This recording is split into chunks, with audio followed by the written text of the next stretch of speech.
Welcome to chapter number 9 જેનું નામ છે સવર્ગ સંયોજનો. સવર્ગ સંયોજનો. Okay, chapter number 9 it is called સવર્ગ સંયોજનો, જેનું ઇંગ્લિશમાં નામ છે કોઓર્ડિનેશન. Coordination compound. ઓકે, સવર્ગ સહસંયોજક બંધવાળા સંયોજનો. સવર્ગ સહસંયોજક બંધને કોઓર્ડિનેટ કોવેલેન્ટ બોન્ડ કહેવાય, એટલે એનું નામ આપ્યું કોઓર્ડિનેશન કમ્પાઉન્ડ. ઓકે, પ્રસ્તાવનામાં ખાલી આટલું જ ધ્યાન રાખવાનું છે કે તમને એવું હશે કે આ સંયોજનોનું શું મહત્વ, પણ તમને જાણીને આશ્ચર્ય થશે કે વિટામિન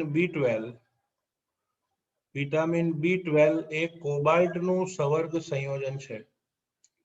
આપણા રુધિરનું હિમોગ્લોબિન એ આયર્નનું સવર્ગ સંયોજન છે. વનસ્પતિમાં રહેલું ક્લોરોફિલ એ હકીકતમાં મેગ્નેશિયમનું સંકીર્ણ સંયોજન છે. તો આમ સંકીર્ણ સંયોજનો, તેનું મહત્વ ખૂબ જ અગત્યનું છે. બરાબર? ઓકે, જૈવિક મહત્વ તો છે જ, પણ રાસાયણિક મહત્વ પણ છે. ઘણી બધી ઇન્ડસ્ટ્રીઝમાં સવર્ગ સંયોજનો એનો દબદબો છે. જેમ કે નિકલના ઉત્પાદનમાં 11માં મોન કાર્બોનિલ પદ્ધતિ ઉપયોગમાં લીધી હતી. એમાં NiCO4 બને છે, એ સંકીર્ણ છે. ઘણી બધી દવાઓની અસરકારકતા સંકીર્ણથી હોય છે. પણ આ બધી જ ચર્ચા આપણે આ ચેપ્ટરના છેલ્લા પ્રશ્નમાં કરીશું, જે આપણા કોર્સમાંથી ગુજરાત સરકારે ઓમિટ કરેલું છે. તો આ ચેપ્ટરની શરૂઆત કઈ રીતે કરવી? તમારી ટેક્સ્ટબુકમાં સીધું પ્રસ્તાવના પછી વર્નરનો સિદ્ધાંત આપ્યો છે, પણ વાસ્તવમાં મારે તમને પહેલા સમજાવવું પડે કે ભાઈ દ્વિક્ષાર, ઓકે, દ્વિક્ષાર અને સંકીર્ણ ક્ષાર, દ્વિક્ષાર અને સંકીર્ણ ક્ષાર, આ બંને વચ્ચે શું ભેદ છે? ઓકે, સંકીર્ણ ક્ષાર એટલે એને સવર્ગ ક્ષાર પણ કહેવાય, સવર્ગ ક્ષાર. તો આમ દ્વિક્ષાર અને સંકીર્ણ ક્ષાર વચ્ચે શું ભેદ છે? તો એમાં ખાસ યાદ રાખવાનું કે જ્યારે બે સ્વતંત્ર અસ્તિત્વ ધરાવતા સ્થાયી સંયોજનો કે ક્ષારો ભેગા થાય, જ્યારે બે સ્વતંત્ર અસ્તિત્વ ધરાવતા સંયોજનો કે ક્ષારો ભેગા થાય અને ભેગા થયા પછી પણ તે પોતાના રાસાયણિક ગુણધર્મો જાળવી રાખે, પોતાના રાસાયણિક ગુણધર્મો જાળવી રાખે, તો આ પ્રકારના ક્ષારને દ્વિક્ષાર તરીકે ઓળખવામાં આવે છે. ફરીથી, બે સ્થાયી અથવા તો સ્વતંત્ર અસ્તિત્વ ધરાવતા સંયોજનો કે ક્ષારો ભેગા થઈને પોતાના લાક્ષણિક ગુણધર્મો એટલે કે રાસાયણિક ગુણધર્મો જાળવી રાખે, તો તેને દ્વિક્ષાર તરીકે ઓળખવામાં આવે છે.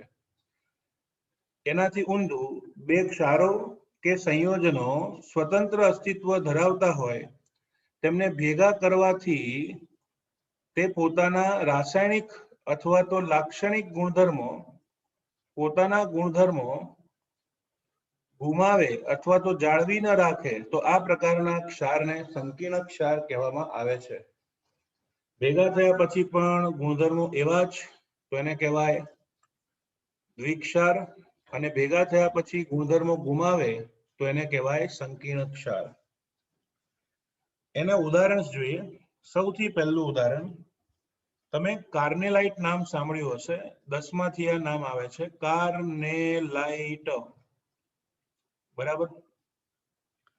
કાર્નેલાઇટ ખનિજ, એનું સૂત્ર છે બાળકો KCl.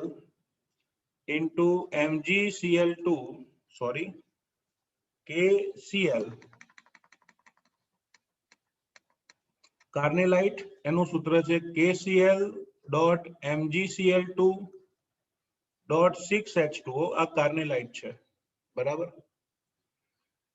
આ કાર્નેલાઇટ એને દ્વિક્ષાર કેમ કહેવાય?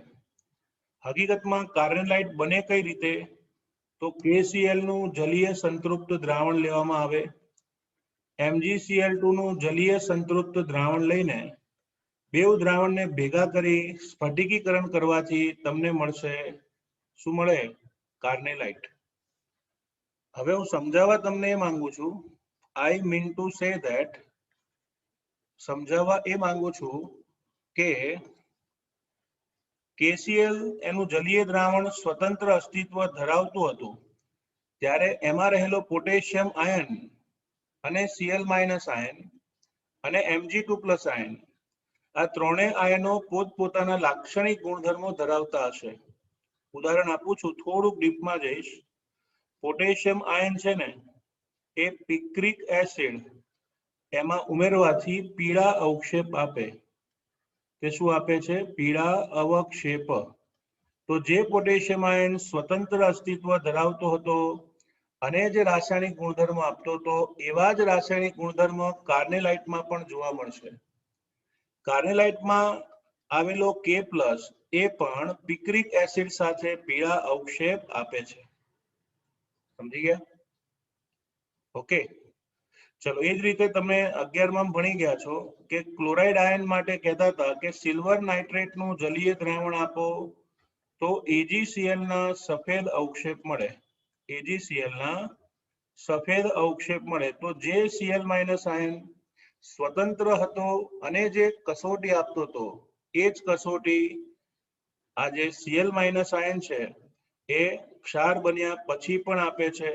આથી આવા ક્ષારને દ્વિક્ષાર તરીકે ઓળખવામાં આવે છે. ઓકે, તો આમ ભેગા થયા પછી પણ પોતાના રાસાયણિક ગુણધર્મો જાળવી રાખે આવા ક્ષારને દ્વિક્ષાર તરીકે ઓળખીશું. It is cold double salt. બરાબર. તો કાર્નેલાઇટ પછી 12મા સાયન્સના પ્રેક્ટિકલમાં તમે ભણશો ફેરસ એમોનિયમ સલ્ફેટ.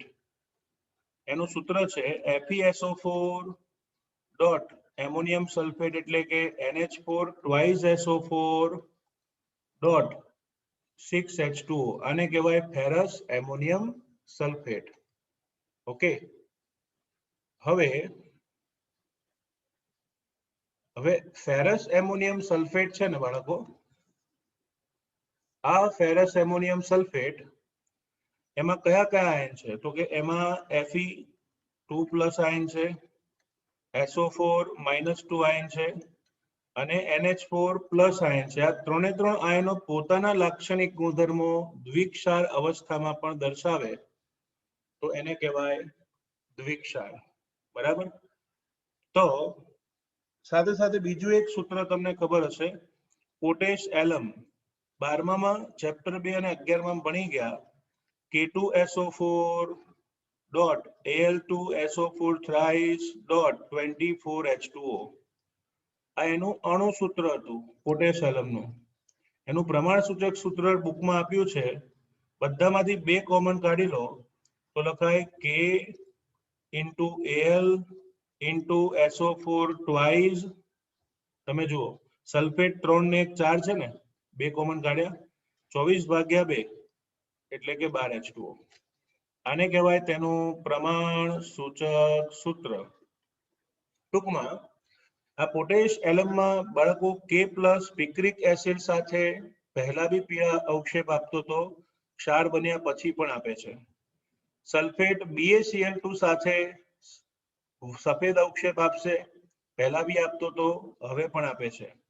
અને એલ્યુમિનિયમ NaOH સાથે ગુંદર જેવા ચીકણા અવક્ષેપ આપે છે, જે અત્યારે પણ આપે છે. બરાબર ને? તો આમ દ્વિક્ષાર અવસ્થા આવ્યા છતાં પણ પોતાના ગુણધર્મ જાળવી રાખે તેવા ક્ષારને દ્વિક્ષાર તરીકે ઓળખવામાં આવે છે. તો એની વ્યાખ્યા સ્વરૂપે બુકમાં નથી આપ્યું, પણ તમારે એવું લખવાનું કે બે સ્થાયી સંયોજનો અથવા તો ક્ષારો ભેગા થાય, યોગ્ય તત્વ યોગમિતીય ગુણકમાં ભેગા થાય અને પોતાના ગુણધર્મો જાળવી રાખે તો તો આવા ક્ષારને દ્વિક્ષાર તરીકે ઓળખવામાં આવે છે, બરાબર. ચલો એના પછી સંકીર્ણ ક્ષાર એટલે શું? What is called complex salt? તો સ્ટુડન્ટ્સ, સંકીર્ણ ક્ષાર એટલે, એક એક્ઝામ્પલ આપું છું. સપોઝ મારી સાથે ફેરસ સાયનાઇડ છે FeCN2. એમાં હું પોટેશિયમ સાયનાઇડ ઉમેરું તો બે સ્થાયી સંયોજનો એમને આપણે ભેગા કર્યા, બરાબર. એમને ભેગા કરીને એક સંયોજન આવું મળ્યું K2FeCN6 જેને આપણે આગળ કહીશું પોટેશિયમ ફેરોસાયનાઇડ. ઓકે, તો પોટેશિયમ ફેરોસાયનાઇડ નિપજ મળી. તો સ્વતંત્ર અસ્તિત્વ ધરાવતી વખતે બધા જ આયનો પોતાની કસોટી આપતા હતા, પોટેશિયમ સાયનાઇડ અને Fe2+. પણ તેઓ ભેગા થયા પછી આ K2FeCN6 છે ને, એમાં K+ પોતાના ગુણધર્મો દર્શાવશે કારણ કે બોક્સની બહાર છે. તો બોક્સની બહાર રહેલા આયનો પોતાના ગુણધર્મ દર્શાવશે, પણ બોક્સની અંદર ગયેલો Fe2+ આયન અને Cn- આયન એ પોતાના ગુણધર્મો દર્શાવતા નથી. તો આવા ક્ષાર એને સંકીર્ણ ક્ષાર તરીકે ઓળખવામાં આવે છે. તો આમ બે કે તેથી વધુ સંયોજનો યોગ્ય ગુણોત્તરમાં તત્વયોગમીથી સંમિશ્રિત થઈ નવો ક્ષાર આપે પણ પોતાના ગુણધર્મો જાળવી રાખતા નથી, તો આવા ક્ષારને સંકીર્ણ ક્ષાર કહે છે, બરાબર. એનું કારણ શું? એનું કારણ એટલું જ છે કે અહીંયા સંયોજન કયું હતું? K2FeCN6, બરાબર. K2FeCN6. તો નિયમ એવું કહે છે બહારવાળા છે ને, બહારવાળા છૂટા થઈ શકે. એટલે કે બહારવાળા આયનો હોય ને, જેમ કે પોટેશિયમ 2 છે તો 2K+,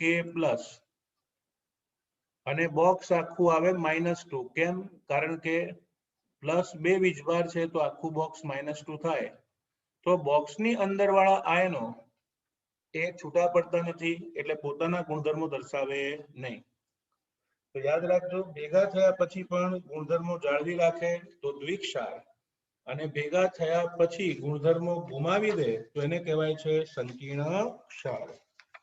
ઓકે, હવે છે ને ટૂંકમાં તમારી બુકમાં ભલે આ નાનો પ્રશ્ન આપ્યો હોય, પણ મેં જે લખ્યું છે ને એની PDF તમને હું મોકલી આપીશ, અને એટલું બુકમાં એડ કરી દેજો.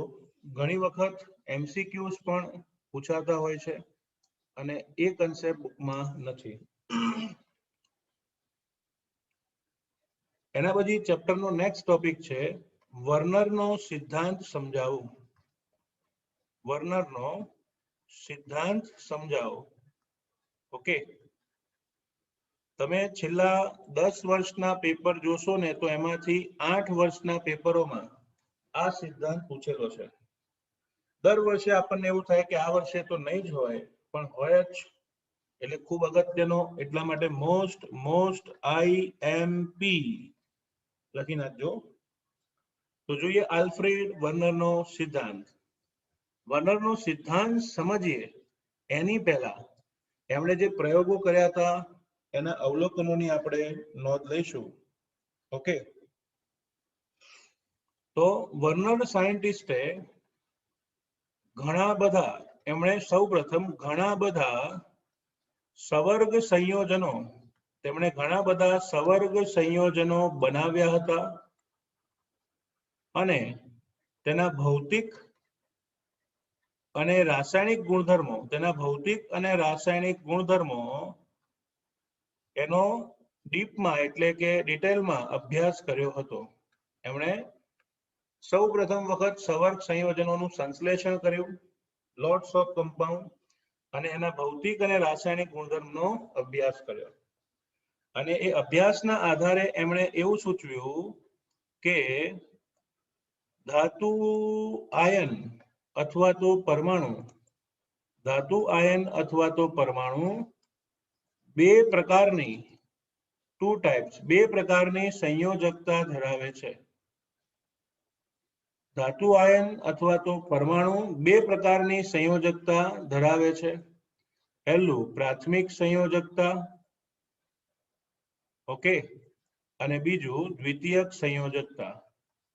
તો સંકીર્ણ ક્ષારો એના ધાતુ આયન માટે એવું કીધું કે ધાતુ આયન અથવા પરમાણુ બે પ્રકારની સંયોજકતા ધરાવે છે, પ્રાથમિક સંયોજકતા અને દ્વિતીયક સંયોજકતા.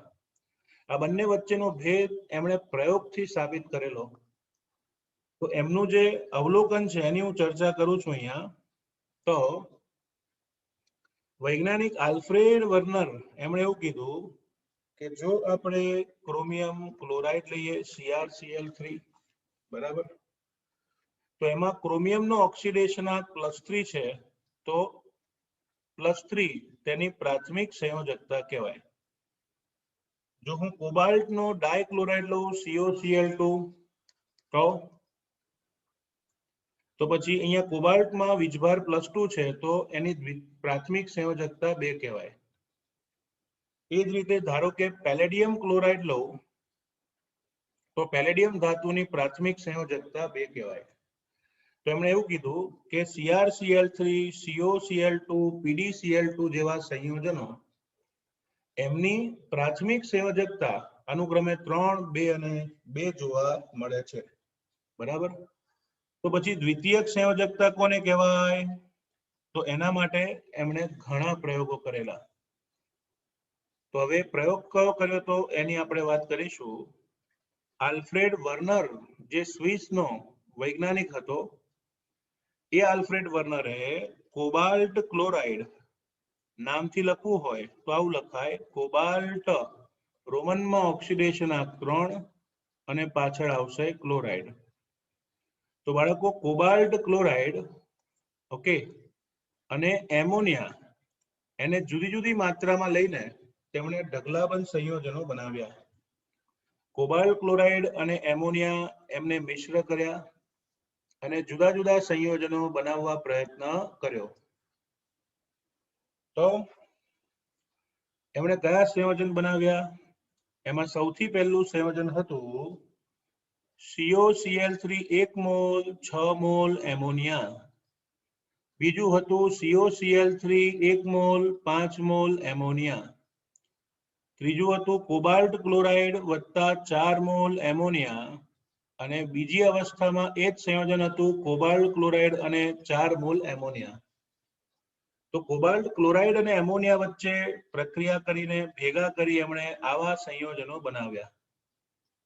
એમણે જોયું કે cobalt chloride 0.6 mall of ammonia છે એ પીળા રંગનું સંયોજન મળે છે, પીળા રંગનું સંયોજન મળશે. ત્યારબાદ COCl3.5H2O, ઓકે, એ પર્પલ કલરનું સંકીર્ણ સંયોજન મળ્યું, પર્પલ કલર એટલે કે જાંબુડિયો કલર.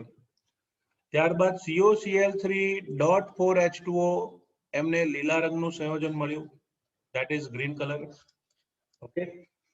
અને કોબાલ્ટ ક્લોરાઇડ .4H2O સેમ સૂત્ર છે છતાં પણ તેમને જાંબલી રંગનું સંયોજન મળ્યું. કયા રંગનું મળ્યું? જાંબલી રંગનું, બરાબર. સો જાંબલી રંગનું સંયોજન પ્રાપ્ત થયું. આ કલર છે જાંબલી રંગ, ઓકે, ઓરિજિનલ. તો એમણે જોયું કે કોબાલ્ટ ક્લોરાઇડ અને 0.6 એમોનિયા લીધા તો પીળો રંગ, પછી જાંબુડિયો, લીલો અને જાંબલી, દરેકના રંગ જુદા હતા અને એટલા જ માટે એવું કીધું કે આ બે જ સંયોજનો ભેગા થયા અને જુદા જુદા ભૌતિક ગુણધર્મો ધરાવતા સંયોજનો પ્રાપ્ત થયા. સંકીર્ણ નામ તો હજુ આપ્યું જ નથી, જુદા જુદા ભૌતિક સંયોજનો વાળા, ભૌતિક ગુણધર્મો વાળા કમ્પાઉન્ડ્સ આપણે મળ્યા. પછી એમણે પ્રયોગ એવો કર્યો, એમણે 1 મોલ કોબાલ્ટ ક્લોરાઇડ, ઓકે, ફરી 1 mall cobalt chloride .5H2O, 1 mall cobalt chloride .4H2O, 1 mall cobalt chloride .4H2O લીધું તો તમને આટલી ખબર છે કે જો Cl માઇનસ આયન દ્રાવણમાં હાજર હોય તો સિલ્વર નાઇટ્રેટ ઉમેરવાથી AgCl ના સફેદ અવક્ષેપ પ્રાપ્ત થાય. તો એમણે બી એ જ કર્યું. આ બધા જ સંયોજનમાં વધુ માત્રામાં સિલ્વર નાઇટ્રેટ ઉમેર્યા તો આ બધા જ સંયોજનમાં વધુ પડતી માત્રામાં કોઈને સહેજ બી ખૂટે નહીં. જેમ કે અત્યારે એવી વ્યવસ્થા છે. પહેલા કેવું હતું કે પહેલાના જમાનામાં લોકો પંગત પાડતા, એટલે સહેજ બી ખૂટે ને એટલે જે પીરસવા આવતો હોય એના હાથ ઉપરથી ખબર પડી જાય કે ભાઈ જલેબી ખૂટી છે, મોહનથાળ ખૂટ્યો છે, સમોસા ખૂટ્યા છે કે શું. હાલમાં કશું ખૂટતું નથી એટલે એ લોકો બુફે સિસ્ટમ લાયા છે, જેટલું ખાવું એટલું ખાવ. એમ અહીંયા બી આપણે વધારે માત્રામાં સિલ્વર નાઇટ્રેટ ઉમેરીશું તો જેટલા બી ક્લોરીન છે એ બધાનું અવક્ષેપન થઈ જવું જોઈએ. અહીંયા જેટલા પણ ક્લોરીન છે એ બધા ક્લોરીનનું અવક્ષેપન થવું જોઈએ, પણ એવું નથી. પહેલા સંયોજનમાં 3 મોલ AgCl ના અવક્ષેપ પ્રાપ્ત થયા. બીજામાં પણ 3 હોવા જોઈએ ને, પણ બીજા સંકીર્ણમાં 2 મોલ AgCl પ્રાપ્ત થયા. ત્રીજા અને ચોથામાં બંનેમાં સરખું સૂત્ર છે એટલે બેવમાં 1 મોલ AgCl અવક્ષેપિત થયા, એટલે કે અવક્ષેપ સ્વરૂપે પ્રાપ્ત થયા. બરાબર. જેટલો જબરજસ્ત પ્રયોગ હતો પરિણામ એટલું જ ચોંકાવનારું આવ્યું. પરિણામ એવું આવ્યું કે પહેલા સંયોજનમાં બધા જ ક્લોરીન છૂટા પડ્યા, બીજામાં 1 ક્લોરીન રહી ગયો, ત્રીજા અને ચોથામાં 2 ક્લોરીન રહી ગયા. એનો મતલબ AgNO3 પૂરતો આપવા છતાં પણ Cl માઇનસ આયનો અવક્ષેપિત થતા નથી. બરાબર. Cl માઇનસ આયનો અવક્ષેપિત થતા નથી. પછી એમણે વિચાર કર્યો કે બીજા કોઈ પ્રયોગ દ્વારા સમજવા પ્રયત્ન કરું. ત્યારબાદ તેમણે વિદ્યુત વિભાજન કર્યું. આ બધા જ જે સંયોજનો હતા એમનું વિદ્યુત વિભાજન કર્યું, અને વિદ્યુત વિભાજન કરતા ખબર પડી વાહકતા ઉપરથી કે પહેલા સંયોજનમાં 1:3 ના પ્રમાણમાં આયનો ઉત્પન્ન થયેલા હોવા જોઈએ, બીજામાં 1:2 ના પ્રમાણમાં, ત્રીજા અને ચોથામાં 1:1 ના પ્રમાણમાં આયનો ઉત્પન્ન થતા હોવા જોઈએ. તો આમ દ્રાવણની વાહકતા ને અનુરૂપ ઉત્પન્ન થતા આયનોનો ગુણોત્તર આવશે 1:3, 1:2, 1:1, 1:1. બરાબર. અને પછી એમણે ડિસાઇડ કર્યું કે હા, આ સંયોજનો કંઈક વિશિષ્ટ પ્રકારના હોવા જોઈએ, અને એમણે પોતાના ગણતરીઓના આધારે કેલ્ક્યુલેશન કરીને સૂત્રો બનાવ્યા. બોક્સ બનાવ્યું. એ બોક્સમાં લખ્યું CONH3 6 ટાઈમ્સ, અને 3 ક્લોરીનને બોક્સની બહાર મૂક્યા. આનો અર્થ એ થયો કે એમોનિયા 6 બંધથી જોડાયેલું છે કોબાલ્ટ સાથે. બીજું સૂત્ર બનાવ્યું, CO 5 એમોનિયા તો છે જ, પણ સવર્ગાંક 6 કરવાનો, એટલે કે 6 બંધ બનાવવાના. તો NH3 5 અને 1 ક્લોરીન અંદર, બાકીના 2 બહાર. તો જેટલા ક્લોરીન બહાર રહેતા હશે એટલા જ ક્લોરીનનું અવક્ષેપન થતું હોવું જોઈએ. આ બંનેમાં 1 જ મોલ અવક્ષેપ મળે છે, કારણ કે 6 બંધ બનાવવા માટે એમોનિયા તો 4 જ છે. તો 3 માંથી 2 ક્લોરીન બંધની અંદર જતા રહે, 1 બહાર. ફરી પાછું CONH3 4 ટાઈમ્સ Cl2, 3 ક્લોરીનમાંથી 2 અંદર અને 1 બહાર. તો આમ વૈજ્ઞાનિકે વાહકતાના આધારે આયનોની સંખ્યા ગણી અને એના આધારે સૂત્ર આપ્યા. સૂત્ર પરથી તમને એટલી ખબર પડે કે જે આયનો, ક્લોરાઇડ આયનો બોક્સની બહાર છે, એટલા જ આયનો સિલ્વર નાઇટ્રેટ સાથે અવક્ષેપન આપે છે. એટલા જ આયનો AgNO3 સાથે અવક્ષેપ આપે છે. તો આ બધું જ કન્ક્લુઝન, એટલે કે આ જો પ્રયોગો કર્યા, એનું પરિણામ નોંધ્યું, વાહકતા એટલે કે વિદ્યુત વિભાજનનો પ્રયોગ કર્યો, વાહકતાના આધારે આયનો નોંધ્યા, અને પછી કલ્પના કરી કે આવું કોઈક સૂત્ર હોવું જોઈએ. તો આ કન્ક્લુઝન તમને આપ્યું ને, એ કન્ક્લુઝન બે મુદ્દાઓના આધારે આપવામાં આવ્યું. એમણે એવું કીધું કે આ બધા જ સંયોજનોમાં કોબાલ્ટ સાથે કુલ 6 ઘટકો જોડાયેલા છે. કેટલા? 6 ઘટકો. એમાં એકલો એમોનિયા બી હોઈ શકે, એકલો ક્લોરીન બી હોઈ શકે, અથવા એમોનિયા અને ક્લોરાઇડ આયન બંને હોઈ શકે. તો આમ કોબાલ્ટ ધાતુ સાથે એમોનિયા અથવા તો ક્લોરાઇડ અથવા બંને 6 ની સંખ્યામાં જોડાઈને આ સંયોજનો બનાવે છે. ઓકે. બીજું કન્ક્લુઝન એમનું એ હતું કે જે સૂત્રો વડે આપણે સંકીર્ણને દર્શાવ્યા છે એમાં કૌંસની બહાર આવેલા આયનો એ જ આયનીકરણ પામી શકે છે, અંદરના આયનોનું આયનીકરણ થતું નથી. જો અંદરનો ક્લોરીન આયનીકૃત થતો હોય તો અવક્ષેપ 2 ના 3 મોલ મળે અને 1 ના 3 મોલ મળે. અર્થાત બોક્સની અંદર કૌંસની અંદર આવેલા સંયોજનોનું અવક્ષેપન થતું નથી. ઓકે. પછી ઘણાને પ્રશ્ન એ થયો કે સાહેબ આમાં તો સૂત્રોય સરખા છે, અણુસૂત્ર, અવક્ષેપની સંખ્યા પણ સરખી છે, તો રંગ કેમ જુદો છે? કારણ કે આ બંને એકબીજાના સમઘટકો હોવા જોઈએ. શું હોવા જોઈએ? સમઘટકો. એની ચર્ચા આપણે લેક્ચર નંબર 7 માં કરીશું. હાલ પૂરતું આ વૈજ્ઞાનિક આલ્ફ્રેડ વર્નર એના પ્રયોગ છે અને એના પરિણામો આવેલા છે. આ પરિણામોનું કન્ક્લુઝન લઈને 1898 ની સાલમાં આલ્ફ્રેડ વર્નર 1898 ની સાલમાં આલ્ફ્રેડ વર્નર નામના સાયન્ટિસ્ટે જે સિદ્ધાંત આપ્યો એને વર્નરના સિદ્ધાંત તરીકે ઓળખવામાં આવે છે. આ જ વૈજ્ઞાનિકના લીધે આખું ચેપ્ટર તમારે ભણવાનું આવશે. બરાબર? So let us see Alfred Werner એની અમુક અભિધારણાઓ. Some postulates of Alfred Werner's principle. આલ્ફ્રેડ વર્નર એના સિદ્ધાંતની અભિધારણા, એમાં પહેલી અભિધારણા છે સવર્ગ સંયોજનોમાં ધાતુઓ બે પ્રકારની સંયોજકતા ધરાવે છે. સવર્ગ સંયોજનોમાં ધાતુ બે પ્રકારની સંયોજકતા અથવા બે પ્રકારના બંધન ધરાવે છે. 2 types of બંધન ધરાવે છે. ઓકે. એમાં પહેલી છે પ્રાથમિક સંયોજકતા. ફર્સ્ટ ઇઝ પ્રાથમિક સંયોજકતા અને બીજી છે દ્વિતીયક સંયોજકતા. પ્રાથમિક સંયોજકતા અને દ્વિતીયક. તો મધ્યસ્થ પરમાણુ કે આયન બે પ્રકારની સંયોજકતા ધરાવશે, પ્રાથમિક અને દ્વિતીયક. બરાબર? હું દરેક સ્ટેપ એને ઉદાહરણથી સમજાવું છું. ધારો કે આપણી પાસે CONH3 6 times Cl3 આ કોઈ સંકીર્ણ છે. તો યાદ રાખીશું પ્રાથમિક સંયોજકતા એટલે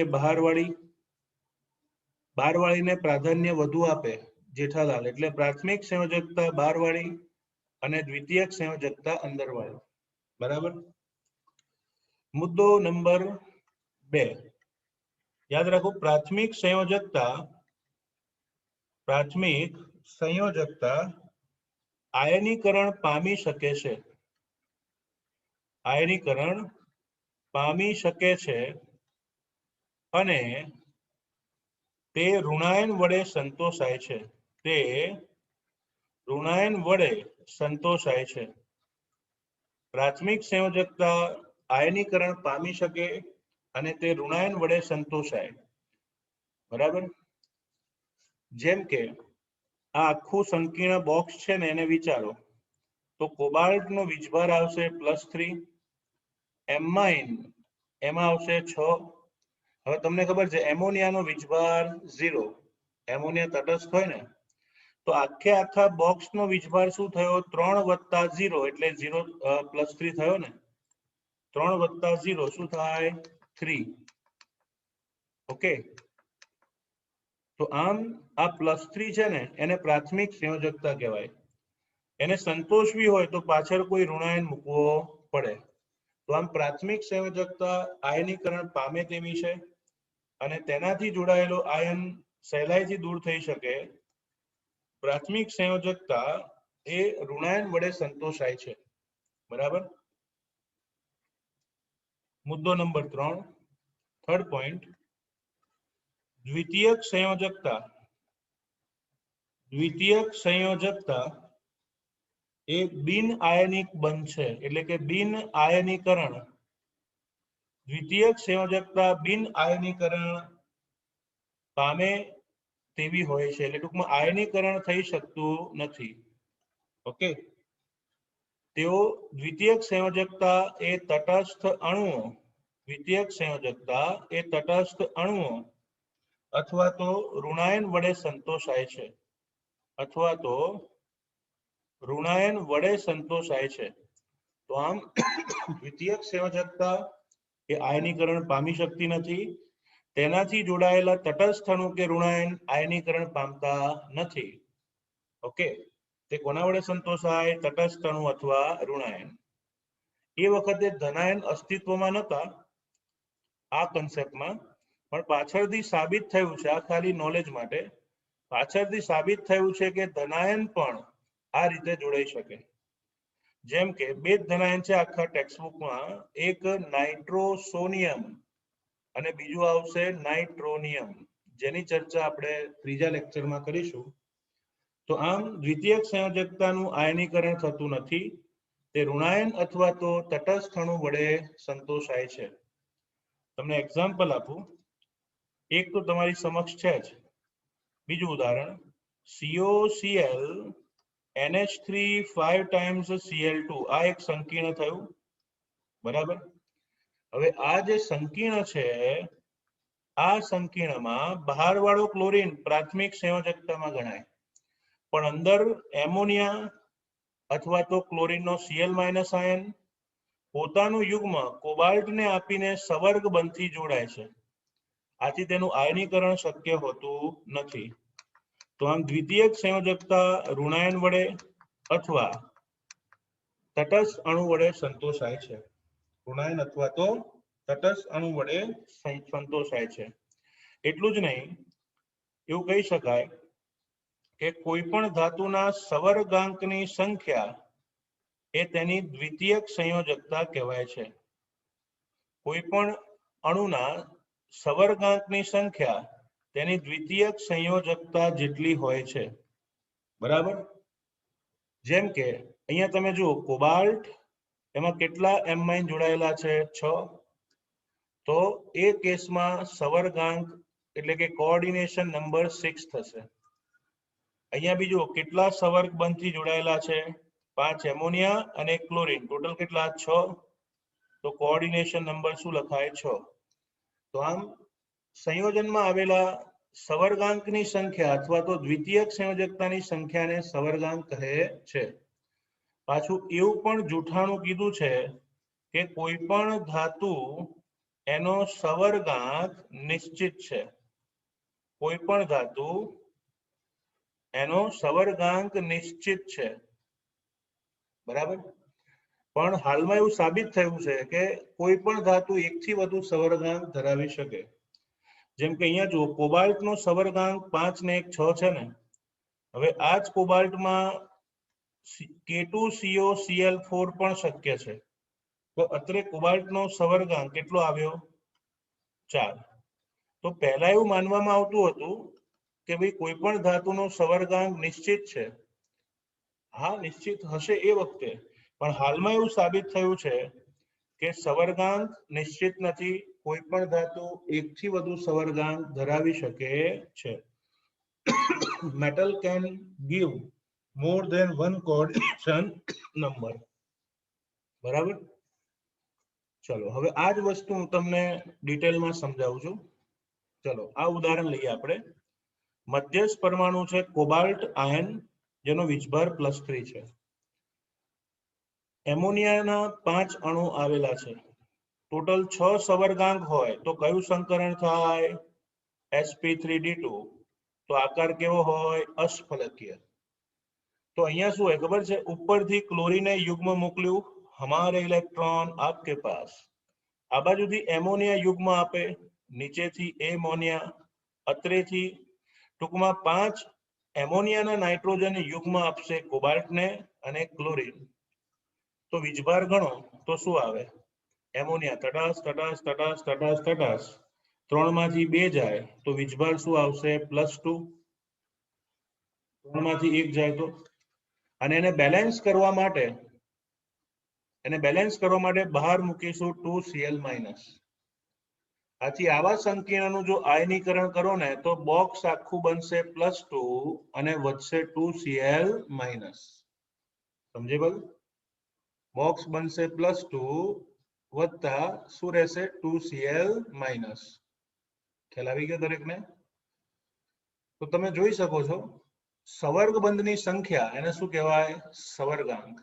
अथवा तो द्वितीयक संयोजकतानी संख्या एने कहेवाय सवर्गांक। धातु आयननी आसपास आ ऋणायन के अणुओ ए निश्चित भौमितिक रचनामां गोठवाय छे अने चोक्कस आकार आपे छे।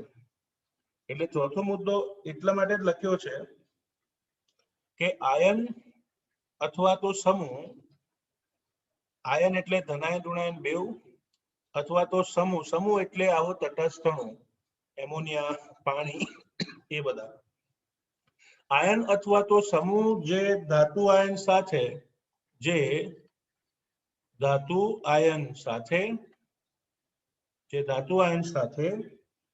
द्वितीयक संयोजकताथी जोडाયેલ છે अथवा तो द्वितीयक बंधनथी जोडाયેલ છે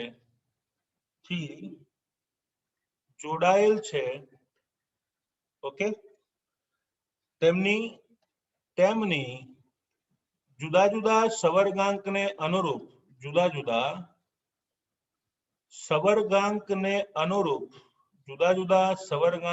अनुरूप लाक्षणिक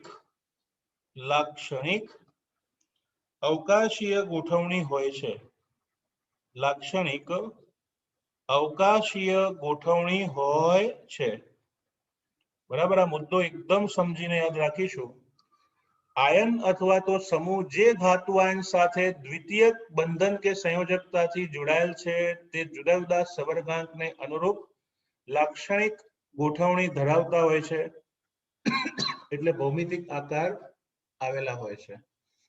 જેમ કે जनरली आ चेप्टરની ભાષામાં ઋણાયન लिगेंड होय, ऋणायन अथवा तो धनायन अथवा तो तटस्थ अणु जे धातु साथे जोडाय छे ने एमने जनरली कहेवाय छे लिगेंड। शुं कहेवाय छे? लिगेंड। तो धारो के धातु साथे 2 लिगेंड जोडाया छे, बराबर? धातु साथे 2 लिगेंड जोडाયેલા છે तो पछी sp संकरण थई रेखीय भौमितिक आकार आवे। ml3 होय तो पछी आवशे समतलीय त्रिकोण, बराबर? 11मुं धोरण याद आवतुं हशे। ml4 होय तो आवशे समचतुष्फलकीय, ओके, अथवा तो समचौरस એટલે કે ચોરસ આકાર જોવા મળે છે। પછી ml5 હોય તો આવશે ત્રિકોણીય દ્વિપિરામિડલ, ओके। ml6 હોય તો એમાં આવશે અષ્ટફલકીય। તો ઉપર આપણે અષ્ટફલકીય દોર્યું હતું। કહેવા એવું જ માંગે છે કે આયન અથવા સમૂહ જે ધાતુ આયન સાથે દ્વિતીયક બંધનથી જોડાયેલો છે તે ધાતુ સાથે योग्य लाक्षणिक अवकाशीय गोठवणीमां गोठवाई विविध भौमितिक आकार रचे छे। बराबर? आ बधा आकारोने जनरली सवर्ग बहुफलकीय तरीके ओळखवामां आवे छे। आ बधा आकारने इंग्लिशमां कहेवाय पॉलीहेड्रा। आखुं नाम छे कोऑर्डिनेशन पॉलीहेड्रा, सवर्ग बहुफलकीय। तो आवा संकीर्णना आकारने आपणे कहीशुं सवर्ग बहुतलीय अथवा तो सवर्ग बहुफलकीय, ओके। तो आ 4 मुद्दामां आपणने वर्णनो सिद्धांत टूंकमां समजाव्यो। छेल्ले मुद्दानी वात करूं छुं। मुद्दो ए छे बाळको 3 ऑप्शन छे કાં તો મેટલ અને લિગેન્ડ, બરાબર, સંવર્ગ બંધ, કાં તો બોક્સ છે તટસ્થ હોય તો એને નથી તો ધનાયનની જરૂર, નથી તો ઋણાયનની જરૂર. બીજું ઓપ્શન, જો બોક્સ ધન વીજભારિત હોય તો એની પાછળ ઋણાયન મૂકવો પડે, જો બોક્સ ઋણ વીજભારિત હોય તો એની આગળ ધનાયન મૂકવો પડે ને. તો આમ સંવર્ગ સંયોજનોમાં કૌંસની બહાર મૂકવામાં આવતા ધનાયન કે ઋણાયન તેમને કાઉન્ટર આયન કહેવામાં આવે છે. ઓકે, કાઉન્ટર આયન અથવા ગુજરાતીમાં કહીએ તો એને પ્રતિ આયન તરીકે ઓળખીશું. જેમ કે આગળ આપણે બાર Cl3 Cl2 Cl મૂક્યું હતું બોક્સની બહાર, એ બધાને કહેવાય કાઉન્ટર આયન અથવા તો પ્રતિ આયન. ઓકે, ચલો છેલ્લે તમને ઉદાહરણ માટે ભૌમિતિક આકારો આપ્યા છે એ લખી નાખવાના. CONH3 6 times 3 chlorine 12. ફરી પાછું CO એક ક્લોરીન અંદર લો તો COCl NH3 5 ટાઈમ્સ 2 ક્લોરીન 12. હજુ એક ક્લોરીન અંદર લો તો COCl2 NH3 4 ટાઈમ્સ એક જ ક્લોરીન 12. તો આ બધામાં ભલે ને એમોનિયા જુદી જુદી માત્રામાં હોય પણ સંવર્ગાંક ગણો તો 6, 5 ને 1 6, 4 ને 2 6, એટલે આ બધા જ અષ્ટફલકીય ભૌમિતિક આકાર ધરાવે છે. કેવો? અષ્ટફલકીય, બરાબર. ચલો એ જ રીતે ધારો કે હું લઉં છું NiCO4, તો આગળ તમે ભણશો લેક્ચર નંબર 5 માં, તે સમચતુષ્ફલકીય આકાર ધરાવે છે. અને PtCl4-2 એ સમતલીય ચોરસ એટલે કે સમચોરસ આકાર ધરાવતો હોય છે. અત્યારે તમારે આકાર યાદ રાખવા પડશે. 3-4 લેક્ચર પછી દુનિયાનું કોઈ બી સંકીર્ણ લઈ આવો, એના ભૌમિતિક આકાર તમે વિધિન 10 સેકન્ડ નક્કી કરી શકશો. એવી ટેકનિકથી આપણે જોઈશું આગળ, બરાબર. તો આ સાથે મેઇન ટોપિક શરૂઆત થઈ ગઈ ચેપ્ટરની, સંવર્ગ સંયોજનો. તો આ બે પ્રશ્નો ખૂબ જ સરસ રીતે તૈયાર કરી નાખજો, બરાબર.